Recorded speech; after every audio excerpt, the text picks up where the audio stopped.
Hi there, Judy Copenbarger here.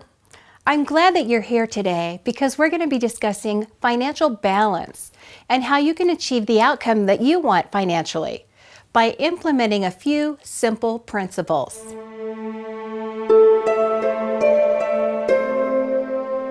Yeah, I'm often asked, how do I find financial balance in my life? And here's how I answer that question.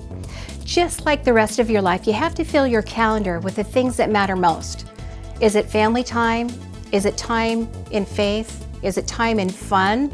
Is it activities that you enjoy with special people in your lives? Is it sports? When you fill your calendar first with the most important things, you'll end up with a life that has meaning for you. That reminds me of a story that I heard years ago about a professor who told a story to his students in the university. He took a great big glass jar and he put some stones in the jar that were about the size of a golf ball. He filled it up and he asked the students, "Is this jar full?" And they answered, "Yeah." Then he took some small stones and he filled the stones in around the big stones in the jar. And he said, "Now is it full?" And they hesitated to answer. Then he poured gravel in, he poured sand in, and finally they all agreed that the glass jar was full, and he poured water over the whole thing. So it indeed was not full. The point to his story was, you need to put the most important things in, the largest rocks in your jar first to make sure that there's room for the most important things. So if we translate the rocks to your life, and you have the most important activities that'll make this year amazing, what are those activities? Here's an example for you. Let's suppose that your three largest expenses are debt, car expenses, and housing.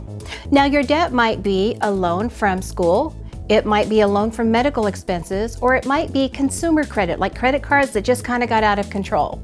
But if that's one of your top three, you've got to pay it down. Let's look at the other two. Housing, you've got to have it. One thing that you could explore is my housing expense appropriate to the income that I have? Could I spend more or less, or is it just right? The third variable is the auto expenses. And if you've got a $500 or $600 or $800 a month car expense, that might not be in alignment with the outcome that you want in life. For example, at the end of the year, you want to look back and say, we had the most wonderful family adventures. We traveled and had a great time.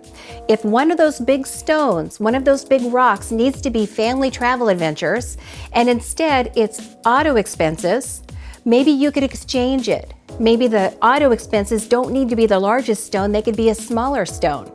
That $500, $600, or $800 bill a month could go down to $300 or $400 a month. That means the auto maintenance bills go down, the auto insurance bills go down, and that leaves room for another large stone. And that large stone could be the travel family adventures. So every year, the outcome that you want at the end of the year is exactly what you set out to do. So here's the challenge for you. Write down a list of the most important activities that you want to have in your financial life. What should the big rocks be? What should the small stones be? What should the gravel be? There's always room for the rest. Write it down, set a goal, and then take a look at your large stones. Are there any that need to exchange for others to make this next year the most amazing ever? Once you have your list, you're ready to begin and implement this year's plan of action. If there's anyone that comes to mind that could use this information to make their life better or to have their year be the most amazing ever, please share this video with them. This is Judy Copenbarger. Have a fabulous day and God bless.